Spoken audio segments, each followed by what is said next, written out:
এক দফা আন্দোলন, আমাদেরকে পদত্যাগ করতে হবে। অবশ্যই যত তাড়াতাড়ি করবেন যাদের জন্য ততই মঙ্গল। আমার প্রশ্ন, জাতির কাছে প্রশ্ন, কি অপরাধ আমাদের?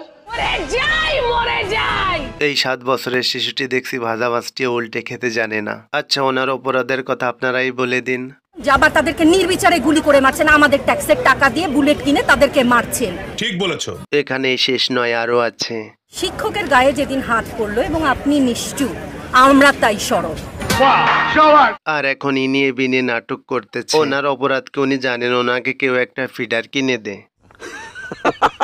আর এখন উনি তালকে তিল আর তিলকে তাল বানানোর চেষ্টায় মেতে আছে। যুগে যুগে স্বৈরাচারটা এইভাবেই থামানোর চেষ্টা করেছে। Right you are. দাবি ছিল একটা যে কোটা সংস্কার করা, সেই কোটা সংস্কার এখন চলে গেছে, এখন আর ওই দাবি নাই আমাদের। তাহলে আপনাদের এখন কি দাবি? আমাদের যে ভাই বোনদের মারা হয়েছে, যেই শিক্ষকদের এখন আটক করে রাখা হয়েছে, তাদের সবাইকে ছেড়ে দিতে হবে। কি মনে হচ্ছে সরকারকে আপনাদের 9 দফা দাবি মেনে নেবে?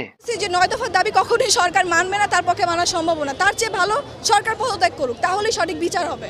একেবারে মনের কথাটা বলেছেন ভাই। এটি কার কার মনের কথা অবশ্যই কমেন্টে সাড়া দিয়ে যাবেন।